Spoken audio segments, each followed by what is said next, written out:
નમસ્કાર વિદ્યાર્થી મિત્રો, એનવીકે સ્ટડી ઝોન ની અંદર તમારું સૌનું હાર્દિક સ્વાગત છે. આજે આપણે ચર્ચા કરવાના છીએ ધોરણ 9 વિષય અંગ્રેજી એનું જે વિકાસ પરીક્ષા લક્ષી અસાઇનમેન્ટ છે જે દ્વિતીય પરીક્ષા માટે બરાબર 2026 એનું સેક્શન ઈનો એસે વાળા જે ક્વેશ્ચન છે એનું સંપૂર્ણ સોલ્યુશન આ વિડિયોની અંદર જોવાનું છે. ટોટલ તમારે આની અંદર 6 એસે છે બરાબર. આ 6 એસે તમે કરી લેશો એટલે એની બહાર કશું હશે નહીં તમારી પરીક્ષાની અંદર બરાબર. અને જો તમે અમારા WhatsApp ગ્રુપની અંદર જોડાવા ઈચ્છતા હો તો આ એના નંબર છે 7862884436. તો ચાલો વિદ્યાર્થી મિત્રો હવે આપણે શરૂઆત કરશું એસે બરાબર. 15મો ક્વેશ્ચન તમને અસાઇનમેન્ટ ની અંદર આપેલો છે બરાબર. ચાલો એમાં શું સૂચના આપી છે કે write a paragraph in about 100 words any one out of 3. એટલે કે તમને ત્રણ વિદ્યાર્થી મિત્રો એસે આપેલા હશે બરાબર. ત્રણ માંથી તમારે કોઈ પણ એક એસે લખવાનો રહેશે. ચાલો બરાબર. તો ત્રણ માંથી આપણે એક એસે લખવાનો છે બરાબર. ચાલો આપણે અહીં ટોટલ 6 આપેલા છે. હવે એસે ની અંદર વિદ્યાર્થી મિત્રો તમને નામ આપેલું હશે અને પોઈન્ટ ની અંદર કાં તો તમને ક્વેશ્ચન આપેલા હશે અને કાં તો તમને પોઈન્ટ્સ આપેલા હશે. તમે જોઈ શકો છો અહીંયા આપણે ક્વેશ્ચન આપેલા છે માય નેબર વિશેમાં કે ભાઈ હિઝ નેમ અથવા તો હર નેમ, what is he, પછી health, his habits, his wife, what is she, their qualities, their children, how old are the children, alright, how do you live together. એટલે કે આ point ઉપરથી તમારે એસે બનાવવાનો હોય છે. તો ચાલો હવે આપણે એસે નું સોલ્યુશન જોઈ લઈએ કે my neighbor's name is Mr. Ramesh. He is a teacher and a very kind person. He is healthy and wakes up early every day. He has good habits like reading and going for a morning walk. His wife, Mrs. Sunita, is friendly and helpful. They have two children, age અને આ જે children છે બરાબર એની ઉંમર શું છે, બે જે ચિલ્ડ્રન છે તો their age 8 and 5. Both children are well mannered and polite. The whole family is respected in our society because of their good qualities. We live together peacefully and help each other in times of need. I feel lucky to have such a nice neighbor. તો વિદ્યાર્થી મિત્રો આપણે પહેલા એસે હતું એનું solution જોયું છે બરાબર. હવે નેક્સ્ટ આપણે જોશું બીજો એસે. બીજો એસે છે તમારે my favourite sports person.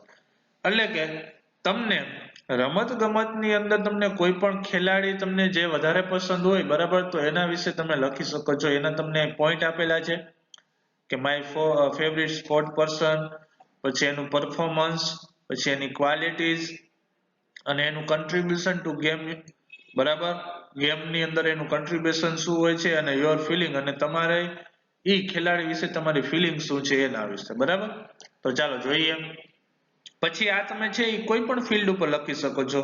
Cricket ઉપર લખી શકો છો, વોલીબોલ ઉપર લખી શકો છો, ખોખો વિશે, કબડ્ડી વિશે, કોઈ પણ તમારો જે મનપસંદ સ્પોર્ટ ગેમ હોય છે એના વિશે બરાબર. ચાલો my favourite sport person is a famous cricket player. અહીંયા તમારે લખવું હોય તો એનું નામ પણ લખી શકો છો. I admire him for his excellent performance on the field. He is hardworking, disciplined, and always stays calm during difficult situations. His qualities such as a confidence, dedication, and teamwork inspire me a lot. He has contributed greatly to the game by breaking many records and motivating young players. Whenever I watch him play, I feel excited and proud. He encourages me to work hard and follow my dreams. That is why he is my favorite sport person. બરાબર. ચાલો next જોશું my village વિશે, તમારા ગામ વિશે લખી શકો છો બરાબર. ચાલો એના પોઈન્ટ તમને અહીં આપેલા છે. I live in a small and beautiful village અને અહીંયા તમે એમ પણ લખી શકો છો its name is બરાબર like this. It is peaceful and surrounded by nature.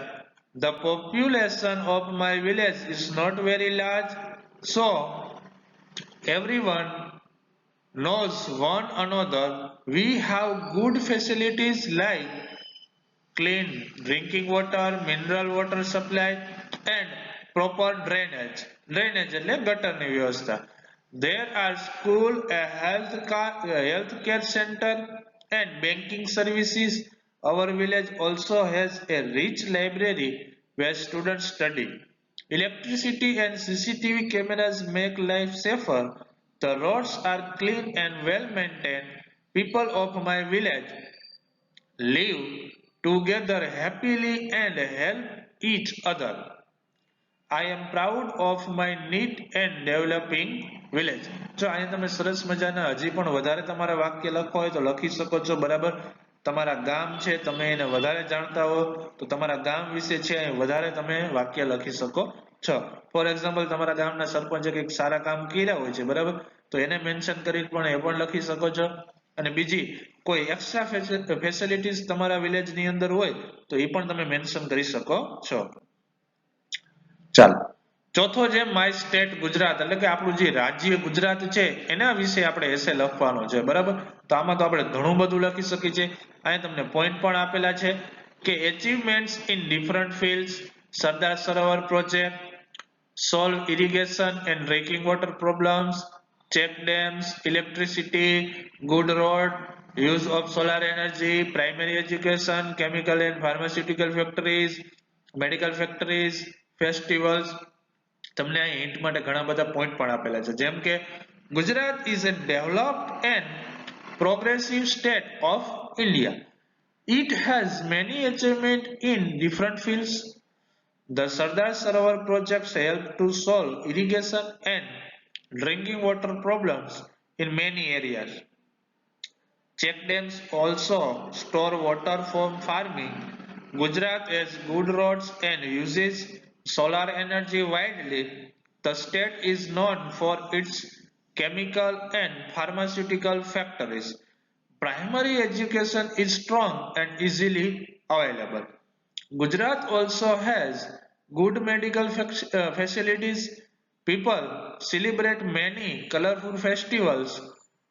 Here, I am proud of my state, Gujarat. ચાલો, પાંચમો જોશું તો રિપબ્લિક ડે, બરાબર. આપણે બે દિવસ હોય છે, એક ઇન્ડિપેન્ડન્ટ ડે અને રિપબ્લિક ડે. ઇન્ડિપેન્ડન્ટ ડે છે વિદ્યાર્થી મિત્રો, એ 15મી ઓગસ્ટે આવે છે. ઇન્ડિપેન્ડન્ટ ડે કોને કહેવાય તો કે આપણે જ્યારે સ્વતંત્ર મળ્યું છે ને એને કહેવાય છે. આ રિપબ્લિક ડે નું મહત્વ શું છે તો કે આપણું જે ભારત દેશનું બંધારણ અમલમાં આવ્યું હતું ને એના માટેનું છે, બરાબર. ચાલો, અને 26 જાન્યુઆરી આવે છે, બરાબર. તો Republic Day is celebrated on 26 January every year. It is a national festival of great importance. National festival એટલે કે રાષ્ટ્રીય તહેવાર કહેવામાં આવે છે. On this day, the Constitution of India came into force. The main function is held in New Delhi, where a grand parade takes place at Rajpath. People from all over the country watch this colorful event. School, offices, and public places hoist the national flag. Speeches, cultural programs, and patriotic songs are performed everywhere.